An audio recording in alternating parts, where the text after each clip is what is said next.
Good evening and welcome to Chicago Tonight. I'm Brandis Friedman. Paris Schutz will join us later in the program. On the show tonight, we cannot surrender to President Trump's efforts to hide what happened. Former Congressman Mark Meadows sanctioned for not cooperating with the January 6th committee. 3 local Congress members weigh in. I'm excited to see how this bill, improves access to home birth. A new law creates a path for midwives to be licensed by the state. The Biden administration will not send any diplomatic or official representation to the Beijing 2022 Winter Olympics and Paralympic Games. Reaction to the United States diplomatic boycott of the upcoming Winter Olympic Games in Beijing. A Santa shortage in Chicago this holiday season. We'll hear from the big guy himself on this and more. We're not doing less bad. We're actually doing good. Going beyond net zero. Learn about a new building concept that can actually absorb carbon from the air. A proposed Carvana vending machine in Skokie is upsetting residents and birders. We'll share those details. A community library is fighting to stay open in Humboldt Park. Meet the founder who's trying to save it. And Jeffrey Baer on the status of a beloved and endangered Czech restaurant in Cicero in tonight's Ask Jeffrey. But first, some of today's top stories. Governor J.B. Pritzker says he does not plan on running for president. This comes after a New York Times story listed Pritzker's name along with other prominent Democrats as a potential contender in the 2024 presidential election. The Times reported on Sunday that Pritzker had talked privately about his interest in running for office at some point, but the governor denied this today at an unrelated news conference. I have never spoken privately with anybody or publicly about that, first of all. And second, I love my job as governor of Illinois, and I intend to keep doing it on behalf of the working families of Illinois. A federal judge says he has yet to finish reviewing more than 700 pages of arguments filed in the corruption case against longtime alderman Ed Burke. During a hearing today, U.S. District Court Judge Robert Dow said he expects to finish his review of the documents in the coming weeks and to schedule oral arguments in February. Now, this comes more than 2.5 years after the 14th Ward alderman was indicted on 14 counts, which allege he repeatedly used his position at City Hall to force those doing business with the city to hire his private law firm. As COVID cases rise, California and Mississippi are back on Chicago's COVID-19 travel advisory. It now includes 42 states and Washington, D.C., seen here in orange. Health officials say unvaccinated travelers should get tested before and after travel to any state on the advisory list and should quarantine once they arrive in Chicago. Chicago Public Schools says it will give out around 150,000 take-home COVID test kits ahead of winter break. The tests will be distributed to more than 300 schools in communities hardest hit by the pandemic. This in an effort to reduce the spread of COVID-19 in schools as families gather for the holidays over the break. Families whose students do not receive a test from CPS are also strongly encouraged to test their students over winter break. Up next, Paris Schutz and members of Congress on the January 6th Commission and more. Stay with us. Chicago Tonight is made possible in part by Alexandra and John Nichols, the Jim and Kay Mabey family, the Polk Brothers Foundation, and the support of these donors.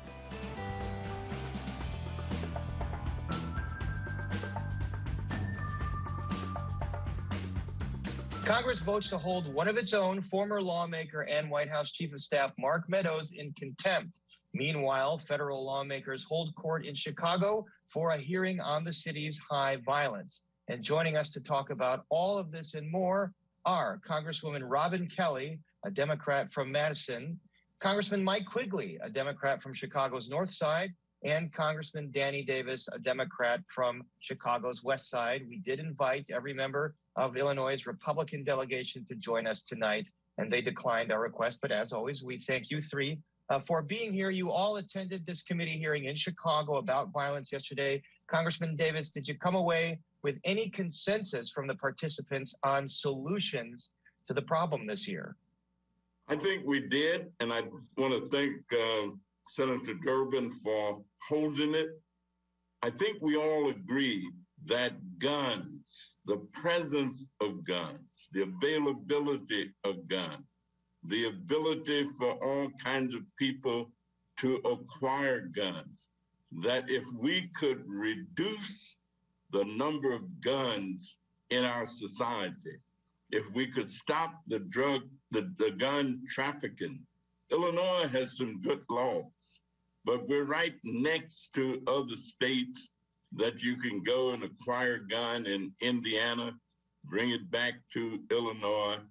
Many of the crimes that are committed, especially homicides, if there was no gun present, I guarantee you that people would be alive and thriving. Congresswoman Kelly, this would take some kind of federal action. The House has passed gun control measures, but they seem to be DOA in the evenly divided Senate. Is there any hope in Washington for any kind of laws to address these problems? You are so correct about that. We've passed the universal background law twice, and the law closing the Charleston loophole twice. But as you said, it's gone nowhere in the Senate. Senator Durbin did seem to have some hope that we could get trafficking and straw purchasing possibly passed with this Senate. I know they would pass in the House of Representatives, but he seemed to think it would pass in the Senate because that is a big part of the problem, trafficking and straw purchasing, as my colleague just shared, and with the weak gun laws in states like Wisconsin and Indiana and Mississippi, to name a few. Hey, Congressman, quickly, there are a lot of folks that believe, including the mayor and Chicago police superintendent, that another prong of the problem is what they view as weak prosecution from the Cook County State's attorney and problems in sentencing and bail from Cook County judges. Did that come up at the hearing? It didn't come up in the parts that I was involved with. Look, I think it's a comprehensive approach. I'm glad that the federal prosecutors are involved, but this has to work at the state and local and federal level.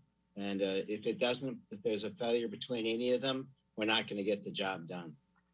Congressman, quickly, I want to stay with you here on this issue of former White House Chief of Staff Mark Meadows, a vote to hold him in contempt for failing to appear before the January 6th committee in the House. He did turn over text messages from Fox cable personalities imploring the president to get his supporters to stop rioting on that day. What else do you think that committee could learn from Mr. Meadows' testimony? Well, first of all, pretty eye-opening that the president, his family, members of the Fox community, they understood fully how serious this was. Obviously, that day and the days after, Mr. McConnell and Mr. McCarthy recognized the responsibility lay at the president's feet for instigating this riot. So I think we're going to learn a lot more about who's responsible and how to hold them accountable. And by the way, the fact that they said the National Guard was going to be used to protect the Trump people who later on attacked the Capitol is probably the most disturbing thing I've learned so far. We'll see how this affects Mr. Meadows' testimony and what else is learned from this committee. Still so much to be gleaned. I want to move to the economy, Congressman Davis. An otherwise robust economic recovery is marred a bit by inflation, showing a 7% price increase over last year. First of all, how is this impacting your constituents? Well, let me just say this, that the economy is on the way back, and I believe that the policies of the administration, especially to get money in the hands of people who are going to spend every dime of it that they get, the child tax credits, the earned income tax credit increase, every bit of that money is going to go right back into the economy, and we're going to see the impact of it. So I think that we're going to be fine in terms of policies that are moving the economy upwards. And yeah, we see a little bit of an increase every once in a while, but if you've got the resources to handle it, then you can do it. And Congressman, you're speaking, of course, of the president's policy goal of that $2 trillion social spending bill termed as Build Back Better. Let's hear what the president had to say about that.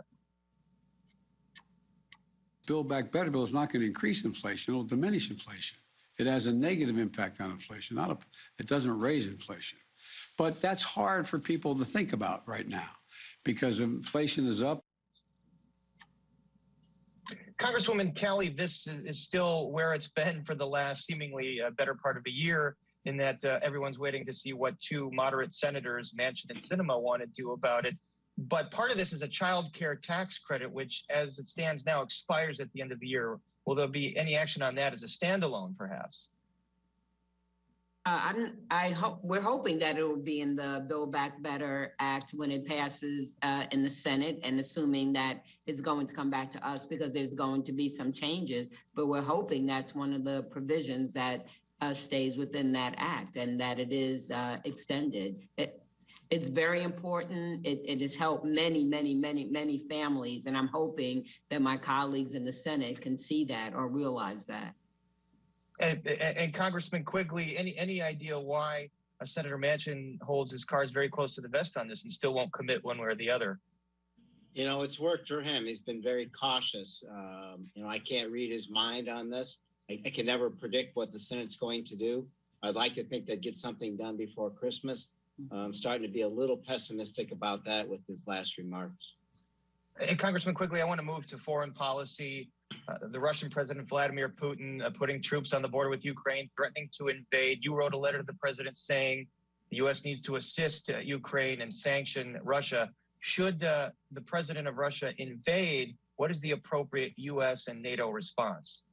Look, first of all, that response has to be unified, dealing with the things that matter most to Putin. This is an economy about the size of New York State's, but they have gasoline, and that's what Europe needs.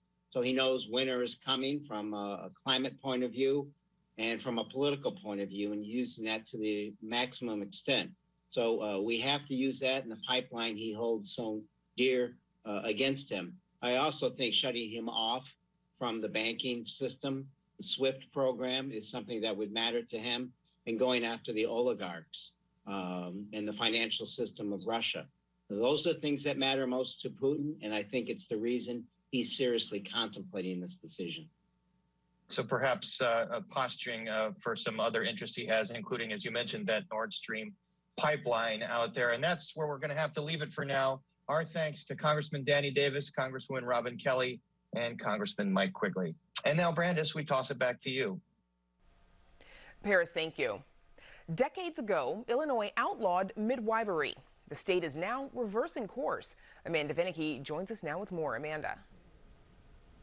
Yeah, Brandes, Debbie Boucher is the rare midwife who has been able to legally attend home births, and that's because she is also a certified nurse.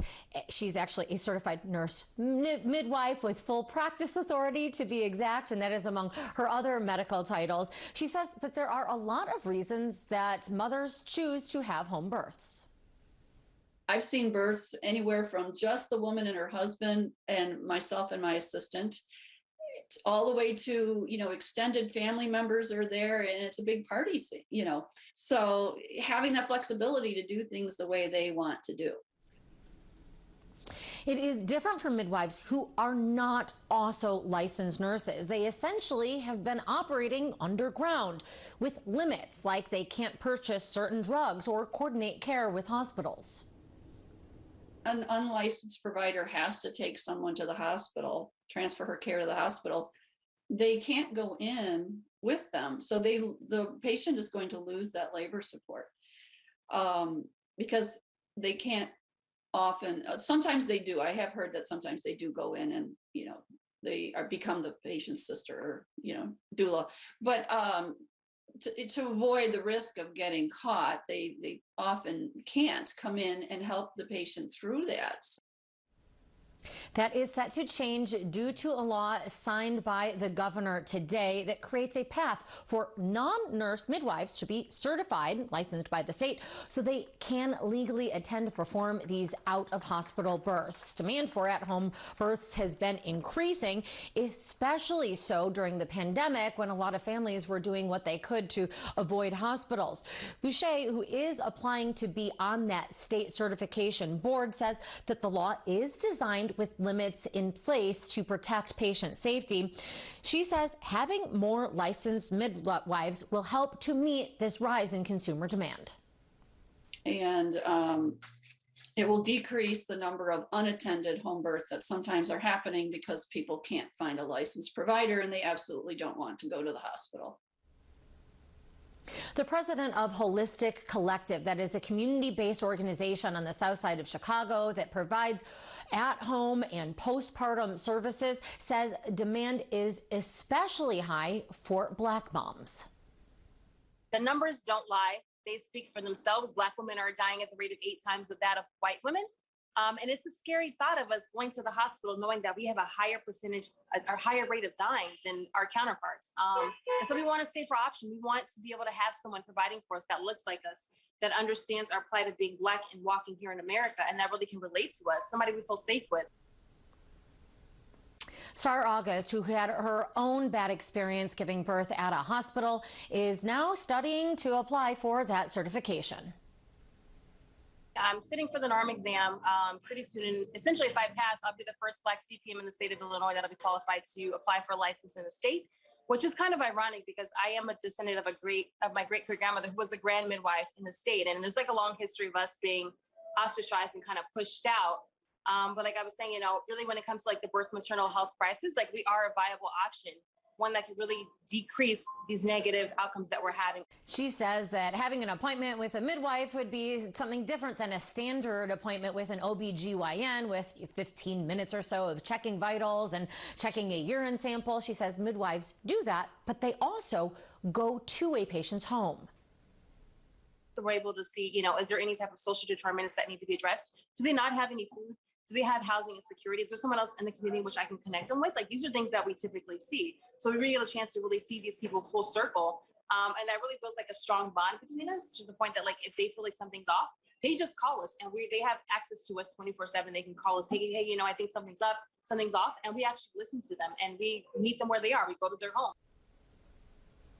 She says the new law is going to have a profound difference for midwives who won't have to fear prosecution, and also for patients. But she says that this is just a first step. Right now, she says midwifery is really most accessible to individuals who are wealthy and most often white. She is pushing for Illinois to have a new law that makes it so that licensed professional midwife services are covered by Medicaid. This will open up this option for women who don't have the funds to pay for it. It's a human right. It should be available to any woman who needs it. And those who need it the most do not have the financial means to be able to obtain it.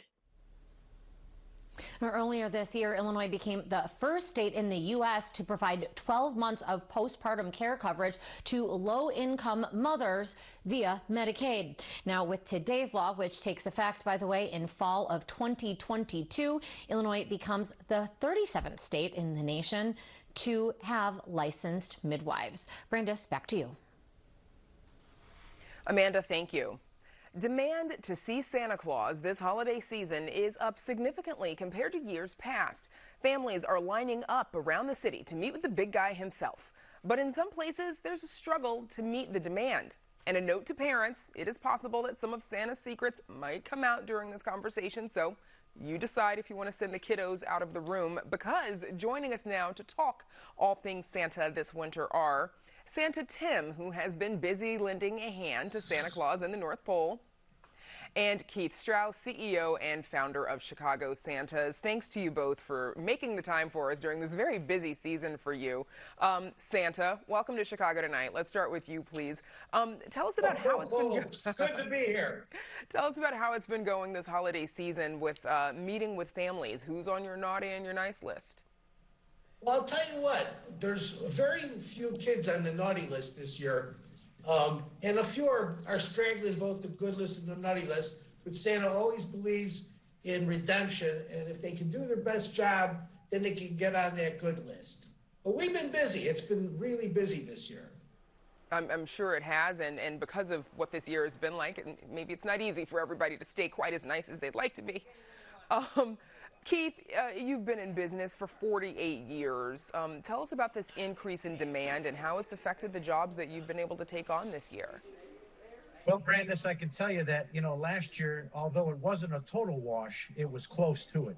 So Santa wasn't able to do what he normally does as far as home visits.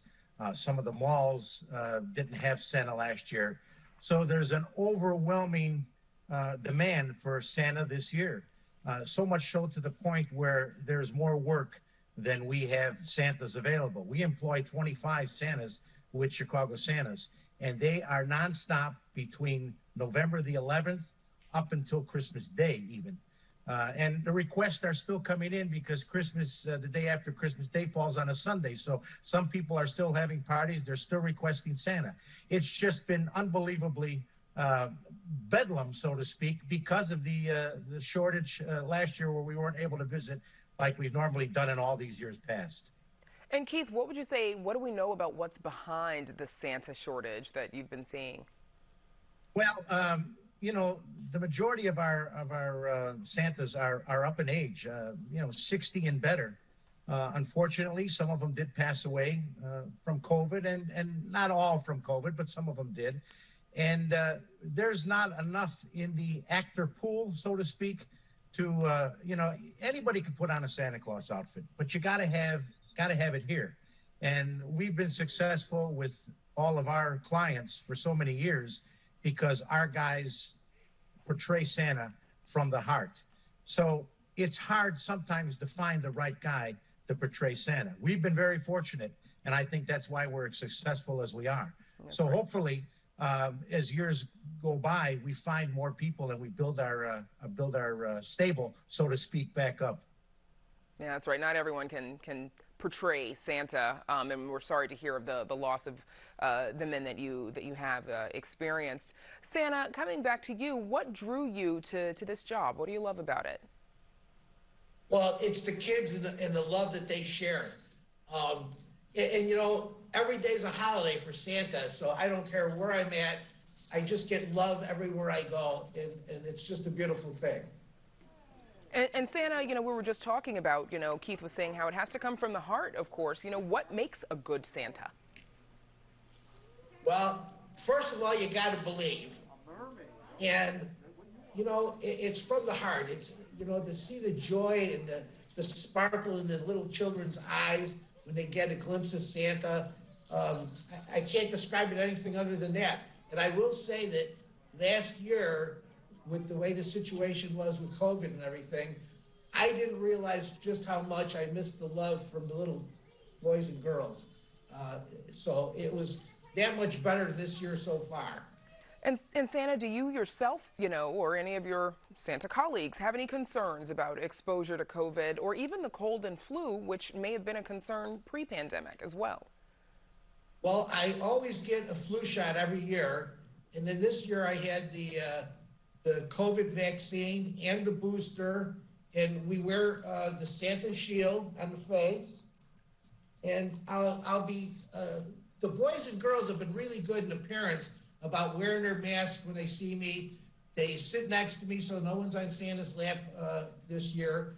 And we'll let them take their masks down just for the picture, so we're not exposing much of anything. So other than that, we feel pretty safe. Okay. Some good protections in place there, it sounds like. Keith, what role has COVID played this year? And are you, expecting or hoping to see a bit more normalcy this year compared to, previous years? Well, Brandis, I can honestly tell you that I think the days of children sitting on Santa's lap are gone. I don't think that we're going to see that return anytime soon. It's a concern of ours because we want to protect our employees. We want to protect their health.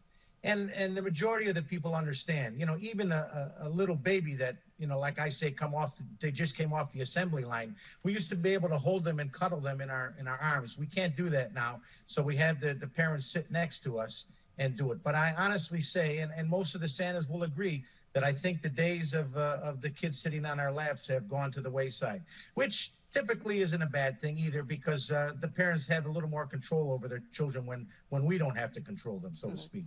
I'm sure. And before I let you go, Keith, where can people go to see Santa in Chicago this year? Well, we're at the Swiss Hotel in the Santa Suite. Santa Tim is visiting there every Saturday and Sunday. We're at Lincoln Park Zoo for Zoo Lights, which continues all the way through the Sunday, the 22nd of December. We're at the Kris Kringle Market at Wrigleyville up there. We're at Berghoff's restaurant. We're at, Hotel Zachary. I mean, you name the place. A Chicago Santa is there visiting with the Chicago people of Chicago. All right on time for the season. I know some of those locations myself. Santa and Keith, thank you so much for joining us, and best of luck for the rest of the season. Thank you, and Merry Christmas. Merry Christmas. Not every day you get to interview Santa. Up next, details on a building prototype that can absorb carbon pollution. Stay with us. Thousands of Puerto Ricans are taking to the streets to protest massive blackouts. Over the years, Mexican culture, from food to music, has become woven into the city's tapestry. Medical professionals share the latest recommendations on COVID-19 booster shots. DACA recipients have been facing longer delays than normal in their status renewal. Little Village is one of my favorite neighborhoods. This neighborhood comes together to celebrate such an important day in our culture.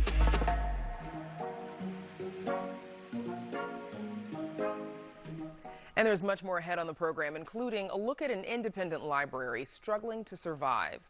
But first, what if our cities could be more like forests? That's the question at the heart of a new building prototype developed by architecture and engineering firm Skidmore, Owings & Merrill. As Chicago Tonight's Nick Blumberg reports, thinking of buildings as trees isn't for aesthetic purposes. It's a way to adapt to the changing climate. A code red for humanity. That's how the United Nations described a recent report on Earth's climate, which seems to be changing more rapidly than expected. It's the climate crisis that prompted Skidmore, Owings & Merrill to think about the role of the built environment and whether it's possible for a building to go beyond net zero emissions. Instead of just reducing carbon emissions to try to get as close to zero, can we go one step beyond and think of the building industry that would absorb carbon from the air? The prototype the firm came up with is called Urban Sequoia. It debuted at the recent COP26 climate summit in Glasgow. The building uses several different approaches to capture carbon from the air. One of them is thinking about what the building's made of. We use basically natural material. So rather than concrete and steel, we actually focus on using wood or using biobricks. The building also integrates natural processes like using carbon as part of photosynthesis to produce algae that in turn can be used as a biofuel. So rather than using fossil fuels or simply relying on electricity, we could actually use that as a biofuel for the heating and cooling of our building. And the prototype has a carbon capture device that takes advantage of the way air naturally moves upward through tall buildings. Use the natural forces of the wind to power these devices like a fan. A slew of architects, designers, and sustainability specialists came together to develop the concept. They think the Urban Sequoia has big potential. We imagine that over 60 years, for example, it will sequester 350%, so 3.5 times what it would have emitted if we were to build it today in a conventional fashion. And the project isn't just about finding the best building materials or coming up with different ways to capture carbon. It's also about how cities and the people who build them can learn from nature. We are trying to use the power of nature or life to do a lot of the heavy lifting of the work in a building, or for the world as a whole, nature and human thriving together. And the prototype could have a positive effect beyond the urban environment. The carbon the Urban Sequoia captures could be used to produce not just fuel, but building materials or food supplements, reducing the strain on agriculture. Oftentimes we decouple the urban environment with farming. We want to lessen the burden of the farmland by creating buildings that can actually create the material we need. The Urban Sequoia prototype is a high-rise, but its creators say the concepts work at a variety of scales and that some of the techniques can be applied to existing buildings. While there aren't any plans to build one at the moment, the folks at Skidmore say they aren't letting go of this idea. I would love my son to experience the world like I did. And I keep optimism because it's still a big challenge. but we have never been closer to addressing this challenge than this moment. And tomorrow is going to be better too. For Chicago Tonight, I'm Nick Blumberg. Skidmore, Owings & Merrill also says it's planning to release a white paper later this year detailing how the urban sequoia prototype works. Still to come on Chicago Tonight, the United States diplomatic boycott of the upcoming Winter Olympic Games in Beijing. You've probably seen one before, a Carvana vending machine. One is proposed for Skokie, and environmentalists are sounding the alarm. A librarian is asking for help to save a community library she started in Humboldt Park 15 years ago. And Jeffrey Bayer on the past, present, and potential future of Cicero's Class restaurant in this week's Ask Jeffrey. But first, some more of today's top stories. Governor Pritzker announces a federal emergency disaster declaration for 13 Illinois counties following severe storms and a deadly tornado. The declaration will make federal assistance possible after Friday night's storms. It comes amid ongoing investigations into what happened at the Amazon warehouse in Edwardsville, where 6 workers died. People have said that they were built to code. If they were, then we need to look, and I've talked to legislators about this, we need to look at whether the code needs to be strengthened. Because I think we all are quite well aware that storms are getting more severe, that climate change is affecting businesses and homes and individuals all across the nation, not to mention here in Illinois. And so if we need to strengthen those codes because of climate change, we should go do that. The City Council Zoning Committee approves a development on the far northwest side against the area alderperson's wishes. The proposal would build an apartment complex with nearly 300 units, including 59 for low and moderate income Chicagoans. That's double the amount of affordable housing required. 49th Ward Alderperson Anthony Napolitano opposes the development. He says the area is too dense and it could cause overcrowding at a nearby school, snarl traffic, and hurt local landlords. The proposal heads to the full City Council for a vote tomorrow. You can visit our website for more information on this story. And Wednesday could see record high temps in Chicago. According to the National Weather Service, a 50-year mark could fall tomorrow as the temperature is expected to reach the mid to upper 60s. The warmest December 15th on record was 64 degrees in 1971. The warmer temps won't stick around for long, though. A cold front is expected to push through Wednesday night into Thursday morning, bringing another round of strong winds. And after winning a WNBA championship this year, the Chicago Sky's Candace Parker has one more big move coming. Parker is expecting a baby with her wife of 2 years, Anna Petrikova. In an Instagram post, Parker writes, quote, "We've always dreamed of growing our family. It's surreal that we now have a baby on the way." Parker says her 12-year-old daughter, Layla, is excited to be a big sister. The United States government is announcing a diplomatic boycott of the Beijing Winter Olympics. White House Press Secretary Jen Psaki says the move was in response to, quote, genocide and crimes against humanity perpetrated against China's predominantly Muslim Uyghur population. China's crackdown against the Uyghurs has reportedly involved mass detention, indoctrination, and forced use of contraception and sterilizations. Here's how House Speaker Nancy Pelosi reacted to the news in her weekly press conference.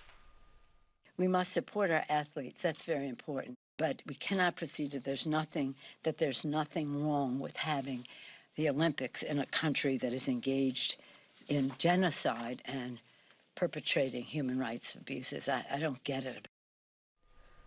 Joining us now with more are Craig Kafura, Assistant Director for Public Opinion and Foreign Policy at the Chicago Council on Global Affairs. Kafura has looked into the popularity of these kinds of boycotts with the American public.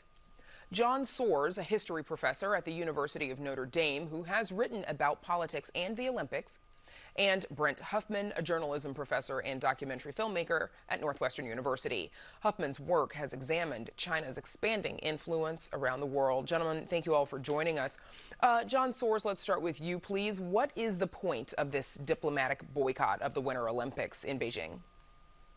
Well, what the Biden administration is trying to do is signal clear, easily understandable disapproval with the policies that Speaker Pelosi was criticizing, and do so in a way that the Chinese government will understand it, but that isn't going to punish American athletes by forcing them to stay home from the games or boycott.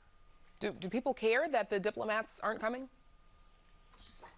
I don't know if the people care, but I think in their reactions, it's pretty clear the Chinese government is unhappy about this. Brent Huffman, remind us again, please, why this diplomatic protest is happening and who the Uyghur people are. Yes, so the Uyghur people are a Muslim minority within China. It's about 12 million in Xinjiang region. I've also documented Uyghurs in Pakistan and other countries, and they're facing, en masse this persecution by the Chinese government. As you mentioned, over 1 million Uyghurs have been put in, what are essentially concentration camps. It's really the most, pressing human rights story today. What has China said about what is happening there? They're not calling them concentration camps. Yeah, so China has totally denied these reports. There's a mountain of evidence, but they claim it's all Western propaganda, that the U.S. is making this up. The relationship is getting increasingly adversarial, and China is basically saying the U.S. has its own problems. That we should deal with our own problems instead of criticizing them. But they're really denying everything, saying these are, education camps or, training camps for skilled labor. And of course, none of that is true. Craig Carvana, if this issue is so important, why not make it a broader boycott that includes the athletes? Well, for one thing, the past boycott of the 1980 games, even though it was popular ahead of and during the games, the American public had some regrets afterwards. Only about half of Americans still supported it once the 1984 games came around. And at that point, it was the Americans who were suffering a boycott from the Soviet athletes and their allies.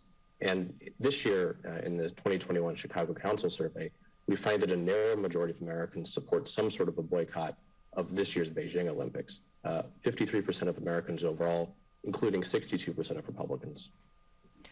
Because there are some U.S. officials, Arkansas Senator Representative Tom Cotton, calling for a full boycott that involves the athletes. But Craig, for the athletes, is that not detrimental? What it is to what they do for a living, to their livelihoods?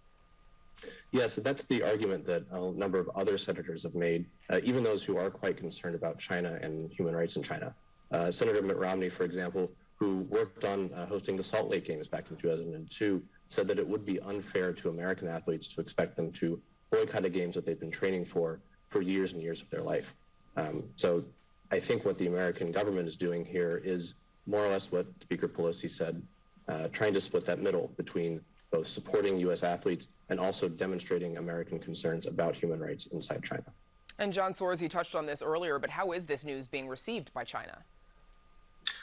Well, the Chinese government has been critical. Typically, governments like China that face international criticism, they treat the opportunity to host the Olympics as a kind of an international seal of approval. And what the Biden administration is saying is you're going to get to have your Olympics, but don't mistake this for a seal of approval, which makes it harder for them to explain to their own people and to the rest of the world that the Olympics means international approval of China and just about everything about it. And Craig, what's been the history of Olympic and other sporting boycotts? Are they ever effective at making any sort of change? Well, I think you saw with the 1980 boycott a similar sort of effect that Paul was just talking about, where the Soviet Union had hoped to showcase Moscow as a great international city, to highlight the Soviet Union as a great and peaceful country. But the U.S. boycott over the Soviet invasion of Afghanistan really did put a damper on Soviet efforts to make the Games a great spectacle in promotion of the USSR. Whether this boycott will have the same effect on Beijing's policies, it's a bit hard to say at this point. Brent Huffman, how has the IOC, the International Olympic Committee, responded to these threats of boycott? So far, I think they're trying to stay neutral, that they don't want to get sort of politically in the middle of this, even with what happened with Peng Shuai. I think they have, not want to get involved and not sort of take sides. And remind us who Peng Shuai is, the tennis star in China. A tennis star who made an accusation, a sexual assault accusation against a Chinese government official, and she sort of vanished for over 2 weeks.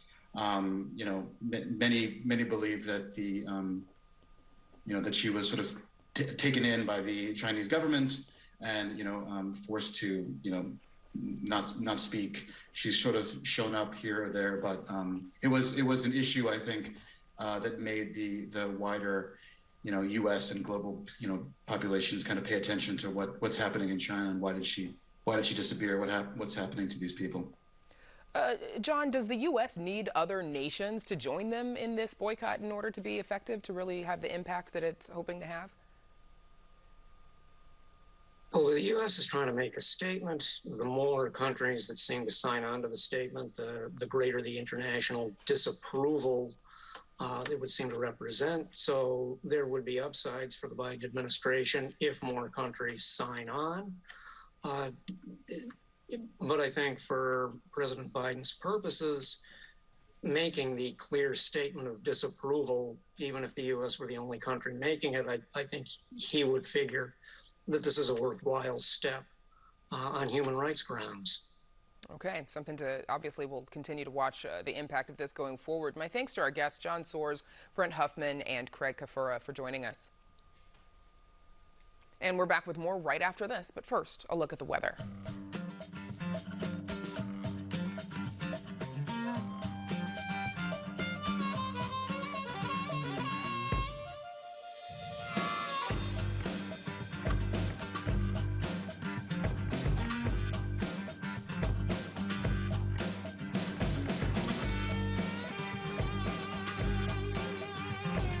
You may have come across a car vending machine operated by Carvana once or twice. It is hard to miss the glass towers that are illuminated 24/7. But behind the flashy lights are environmentalists who say the glass structure is harmful for birds. It's causing some debate as the village of Skokie considers a proposal from Carvana. WTTW News reporter Patty Wetley joins us now with more. Patty, tell us about the Carvana proposal that Skokie officials are considering. Yeah, as you mentioned, there are these tall glass towers constantly illuminated. This site is near Old Orchard Mall, and it kind of butts up against the Edens Expressway, but it also happens to be directly across the street from Harms Woods Nature Preserve. And that's a big part of what has birders so concerned.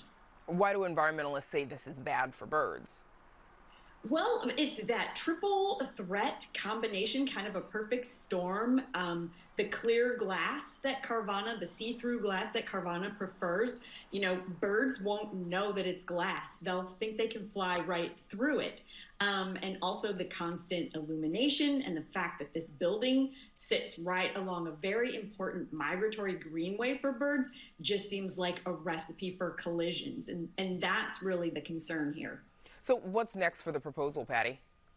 Well, people did expect this proposal to come up before the Skokie Village Board of Trustees this month, but it actually got kicked back to the Plan Commission with the notion that Carvana needs to come back to the table with some concessions, maybe in terms of lighting and bird-friendly design. We expect to hear more, an additional hearing and some more conversation about this in January.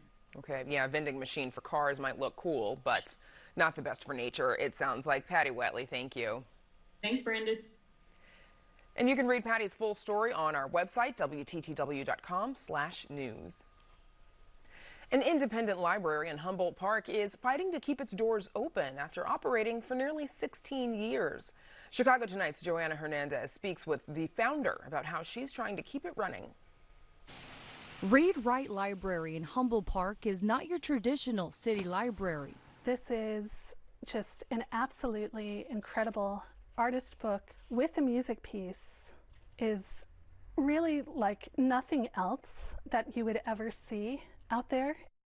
You can find creative books like this among collections of zines, neighborhood newspapers, poetry, novels, cookbooks, and personal narratives by people who are incarcerated. Publications Taylor says you won't find at a Chicago public library. Within the Cook County Temporary Juvenile Justice Center, the very first thing I turn to in here is a poem called What It's Like to Be a Smart Girl, and thinking about promise that so many people have.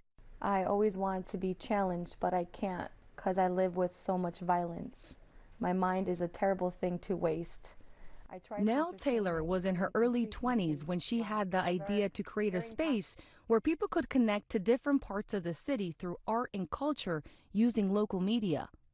Right away, we just started getting librarians together in my living room and talking about, you know, hey, what are all the problems when stories get left out of the record? What are all the problems in cataloging, in the ways that it misrepresents people, in the way that it pigeonholes people into certain places where they don't identify with? It started in 2006 as the Chicago Underground Library, and over the years, the community-driven project has grown, finding permanent space for the last 10 years on the corner of California and Walton.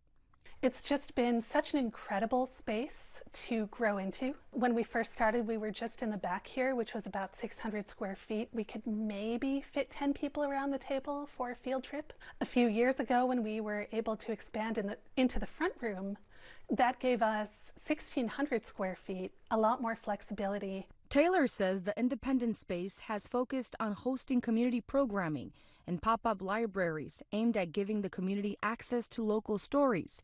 Now the volunteer-run library is losing its space at the end of the month. I think one of my favorite ones is, what does your ideal library look like? It's a snail saying you have late fees. Hoping to keep the operation alive, Taylor is searching for a new location in Humboldt Park where it can continue to flourish. To lose that and have to start all over again and look for another place that can give us that but can also support us in growing and sustaining is really a huge mountain to climb. It's been 15 years since Taylor took on this passion project running on donations. In order to save it and find an affordable space, she is hoping to raise $50,000 that will help move and store more than 6,000 local publications. With those donations, she is also hoping to switch from volunteers to paid staff. The memories in this space and what are the effects of it, that people react to the power of being told that your story does matter. For Chicago Tonight, I'm Joanna Hernandez. And if you're interested in learning how you can help, you can visit our website. Up next, Amanda Vinicky and the potential future of Cicero's Kloss restaurant in a special encore edition of Ask Jeffrey. Stay with us. Ask Jeffrey on WTTW is made possible in part by Binny's Beverage Depot. Since 1948, Binny's has remained local, family-owned, and dedicated to helping you celebrate the best times in your life. Binny's Beverage Depot toasts Chicago's proud history and its people.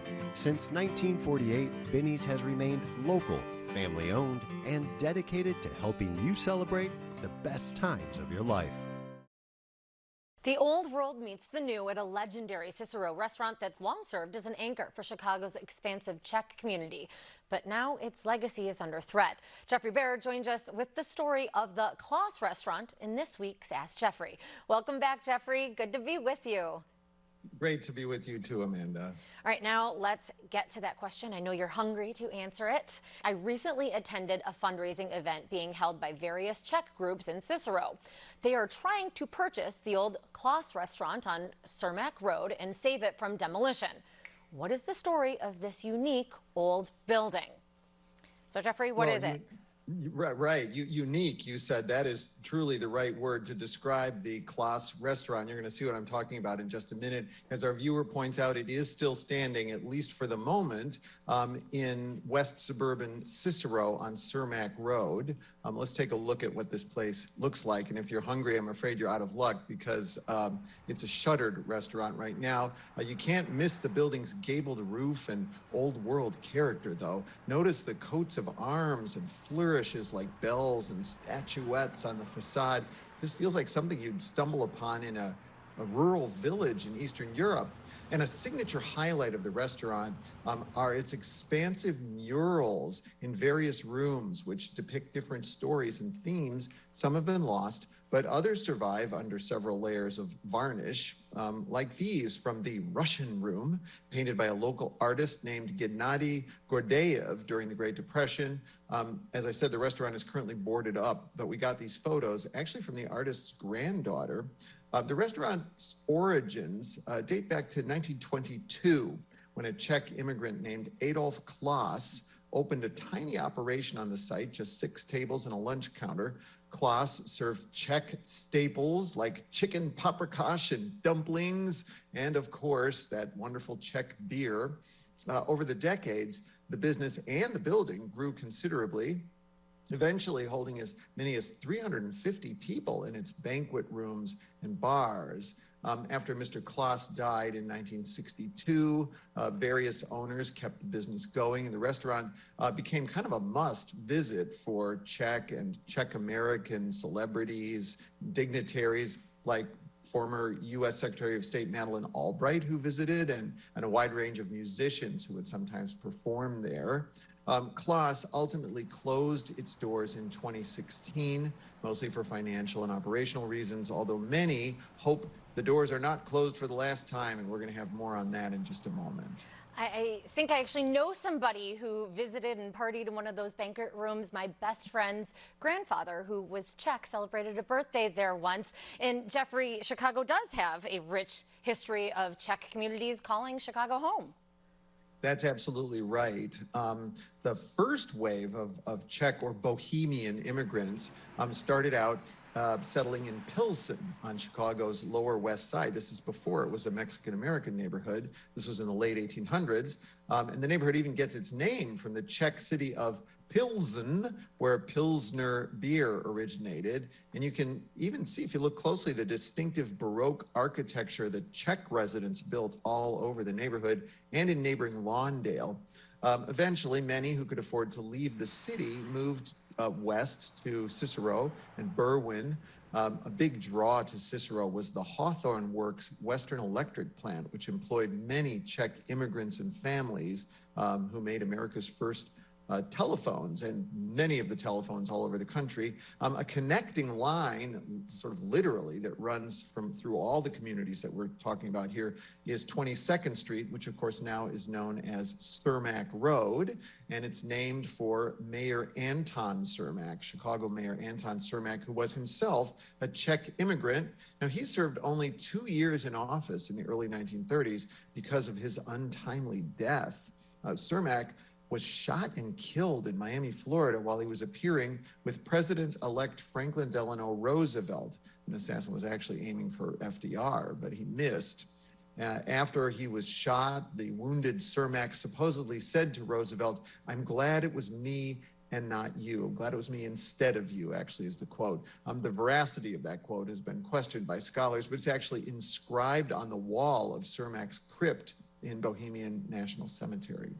Love anytime we can get a little bit of Chicago political history worked into this, but let's get back to that Klaas restaurant, Jeffrey. You mentioned that it is currently unoccupied, not in great shape, not serving up Czech foods. What is its future? Yeah, right. I digressed there. So getting back to the question, since its closure in 2016, the restaurant has unfortunately fallen into some disrepair, but a coalition of Czech residents and Czech groups, rather, and local residents say that they have a tentative deal to buy and restore the building. Here's the catch. They have to raise $500,000 by October, and then quite a bit more for the restoration, which they're trying to raise through a GoFundMe campaign. The goal is to turn the building into a museum of Czech history, as well as a bar where you can get that Czech beer again, and an event space. They also hope to use it as a resource center for the now largely Latino community in Cicero. One organizer we spoke with hopes they can help people navigate legal and immigration issues and offer job training, language services, among other things. But of course, it all depends on whether that money can be raised. So a true potential bohemian vibe going forward. Thanks so much, Jeffrey. My pleasure. And you can visit our website for more details about the Klaas restaurant and their fundraising efforts. While you're there, don't forget to submit your own question to Jeffrey Bear. That's at WTTW.com/AskJeffrey. Back to wrap things up right after this. Chicago Tonight is made possible in part by Alexandra and John Nichols, the Jim and Kay Mabey family, the Polk Brothers Foundation, and the support of these donors.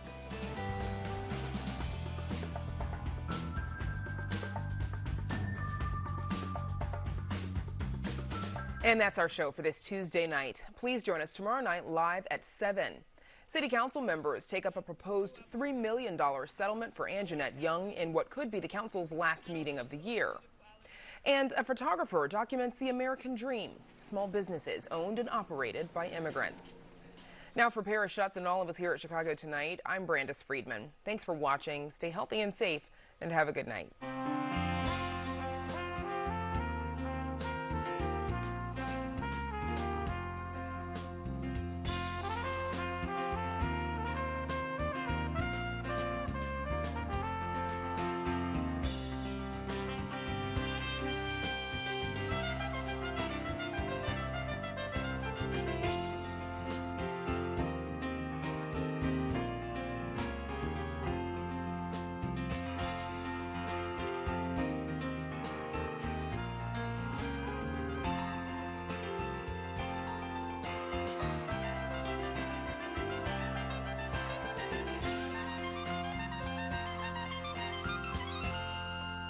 Closed captioning is made possible in part by Robert A. Clifford and Clifford Law Offices, wishing all a happy and healthy holiday season.